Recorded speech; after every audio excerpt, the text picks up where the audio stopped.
Welcome back. I've got two hats on this weekend. I've got my art hat on and I've also got my KES Pride hat on.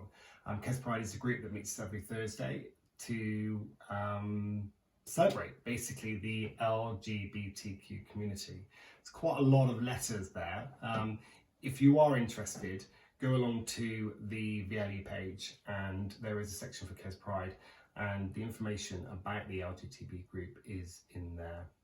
Anyway, flags. We're actually going to make a pride flag. You don't have to make a pride flag. Of course, you can make any flag you want to, because we're going to be looking at some artists that have used flags and painted and been inspired by the use of a flag. In 1978, Gilbert Baker designed a flag for the LGBTQ community. Originally, there were 8 colours.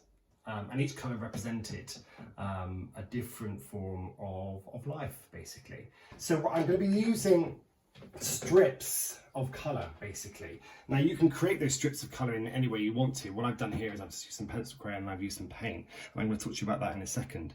But Jasper Johns layers his work, and it's really amazing the way that he marks or uses marks to create a surface. And his work is really worth looking at. I remember seeing an exhibition of his many years ago, and I was blown away the way that he actually layered up his surfaces. So we're going to use the pencil crayon for this one, and we'll use a ruler. A ruler is a really good source, not source, but a tool to use for lots of different things. And I don't think we kind of appreciate them enough sometimes. And the reason I say that is because we don't necessarily just have to use it for straight lines. You can use it to kind of work against as a surface to keep a straight line. Now, some of you might be aware that there's a beveled edge on a ruler. Now, the reason there's a beveled edge for us artists is that when we're doing pen work, if you're using especially a felt tip pen, what can happen if you don't use that beveled edge, if you use it flat, what can happen is when you put the pen against that surface, this probably won't do it with this one, but what can happen is that you can smudge it. That's not wet enough, but you can smudge it.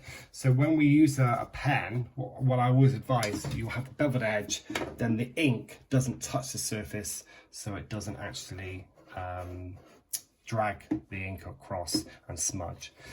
So I use a ruler to use my beveled edge, to use my edge, to create a surface. And as I said, what I'm doing is I'm just mark making to create a really interesting, rather than just colouring it in like this, I'm actually using marks to create a surface. Now you can do that with paint as well. Another tip, this is for all of my students, you don't need huge amounts of paint when you pour out your paint. For an area like this, I would probably only use around about that much paint. It's about getting the right tool for it as well. So I'm going to use a square brush. Actually, I've got one here. I use a square brush, and I'm going to rest my finger down to create a nice straight line. Okay, and by adding a bit of water, yes, it breaks the paint down, and it will make it go farther as well. Now, if you don't have the control at this point to create a really nice straight edge, that's easy. All you've got to do is use some masking tape to mask off the area. Now when you use masking tape, before you stick it down, take away the glue. So what I would do always is take it against myself, and then I would put it down on the surface, create my edge, not pushing it down too much, just letting it make contact, and then you can create a really nice crisp edge. And then when you take the, oh, didn't work. You should normally wait for that to dry, but that's okay, mistakes happen. What I'm going to do is I'm going to paint that over, okay, and then I'm going to, when it's dry, I'll put some pencil on. See, even art teachers make mistakes, but basically that will give you a really nice straight edge, but you do have to wait for it dry. Don't be so impatient like me. So we can create flags. and we can use different techniques. Now, some of you might think this is Christmas. It's not Christmas. My husband just said it looks like a Christmas decoration. It's not a Christmas decoration. It was just an idea that you can create flags for Pride in any way. And this is just a kind of collage one. And what I'm trying to do is build up the colour. These colours probably aren't as vibrant as they should be. But I was actually looking at the artist, Sarah Rubber, who's an Iranian artist, and she does some great textile work based on flags. She's well worth looking at. And that was my kind of inspiration, because I just basically wanted you to appreciate that it's strips of colour.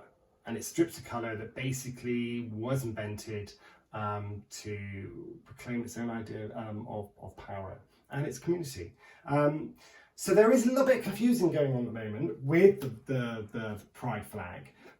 Because of obviously the NHS have been using the rainbow with clouds, and some of you might see in town there's some social distancing stickers. Now those social distancing stickers have got rainbow colours. Now they're to celebrate the Pride Month, not the NHS. And there's a really interesting discussion that can be had about the power of image and the way that sometimes things can get confused. So I've made a Pride flag. I'm proud of who I am, and I'm going to celebrate this weekend with some friends social distancing. So enjoy your weekend and enjoy Pride Month. Take care, bye.